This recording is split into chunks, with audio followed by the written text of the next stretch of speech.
Yes, bana, mambo vipi mtazamaji wa Biomedia Channel? Karibu tena tuangazie taarifa mbalimbali ambazo zimeweza kujitokeza katika taifa letu la Tanzania na kuweza kumeka headline katika masuala mazima ya burudani. Jina langu ni Official Rose D. Kama bado hujasubscribe, karibu sana, utakuwa mtu wa kwanza kabisa kupata taarifa mbalimbali. Leo tuko na story ambako Mange anamvaa Kajala baada ya video kusambaa mtandaoni. Wamerudiana na Harmonize. Mtu mzima hovyo, unatia aibu. Naam. Haya, ni pale jijini Dar es Salaam ambako unaweza kusema yajayo yanafurahisha kuhusu kurudiana kwa mastaa wawili waliowahi kuwa kampo ya nguvu kabisa hapa Bongo, Harmonize pamoja na mwanamama Kajala. Hii ni mara tu baada ya wawili hao kuonekana pamoja usiku wa kuamkia Disemba 26, 2025, na wawili hao bana waliweza kuonekana pamoja wakati Harmonize alipokuwa kwenye show visiwani Zanzibar, ambapo aliweza kufichua rasmi kurudiana na Kajala, jambo ambalo pia liliweza kuibua shangwe na mashabiki waliohudhuria katika show hiyo walifurahia sana. Lakini pia baada ya muda Konde aliweza kumbadilisha jukwani na kumtambulisha Kajala, huku akimwagia sifa kwa kumtaja kuwa ndiye mwanamke mzuri kushinda wote ulimwenguni. Katika nukuu ya maneno ya Harmonize anasema, "Mtu ninayempenda yupo hapa kwa ajili ya kunisapoti. Wewe ni mzuri sana, wewe ni mwanamke mzuri ambaye sijawahi kumuona kwenye maisha yangu. Watu wameshakuona, naomba ukapumzike. Na hii ndio ilikuwa zawadi yangu ya Christmas kwenu," aliweza kusema Konde Boy.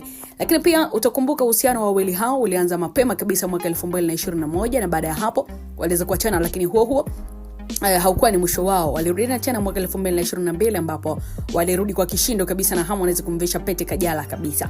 Tukio hilo liliweza kufanyika Juni 25, 2022 katika hoteli ya Serena na kulipa jina la Late Lunch, huku ikihudhuriwa na watu wa karibu wa wasanii hao, ukiwemo uongozi wa lebo Konde Gang Music, mkurugenzi wa TVE Francis Caesar, Majizo, Antezekel, Martin Kadinda na wengineo kibao.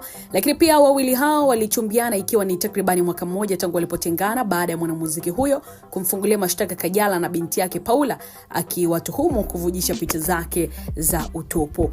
Licha ya kurudiana kwao, penzi hilo lilivunjika tena miaka miwili iliyopita na kila mmoja kafuata njia yake. Lakini sasa wameibuka tena na mjadala kutokana na mabusu waliopigana katika show ya Konde iliyofanyika kule visiwani Zanzibar, huku kukiwa na tetesi kuwa wawili hao walirudiana tangu mwezi Mei mwaka huu 2025. Sasa mara tu baada ya video hizo mitandaoni ambazo zimezua mijadala mingi sana kwa mashabiki kutokana na mapenzi ya wawili hao kuwa na mizozo na migogoro ya hapa na pale, bana, dada wa taifa, mwanaharakati wa mitandao ya kijamii Mange Kimambi ameweza kuvunja ukimya na kumvaa Kajala baada ya hizi video kusambaa akiwa na Harmonize. Kwa madai ya Mange, amesema kuwa Kajala ni kama anajidhalilisha tu, maana aliyoyafanya ama aliyofanyiwa na Harmonize ni mambo ya fedhea sana, hata kama ana pesa, lakini sio kwa mtindo huo bwana. Harmonize alidiriki kumtongoza mpaka mtoto wake Kajala, bidada Paula.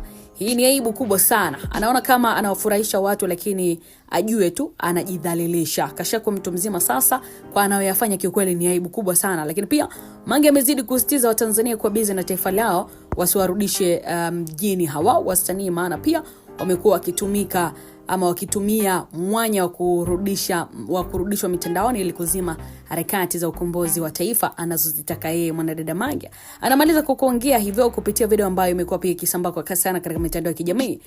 Pengine mtazamaji wa Biomedia, wewe ambaye unatazama na kufuatilia, unadhani Kajala kurudi kwa Harmonize ni sahihi, au unaunga mkono kauli ya mwanadada Mange kuwa ni kujidhalilisha?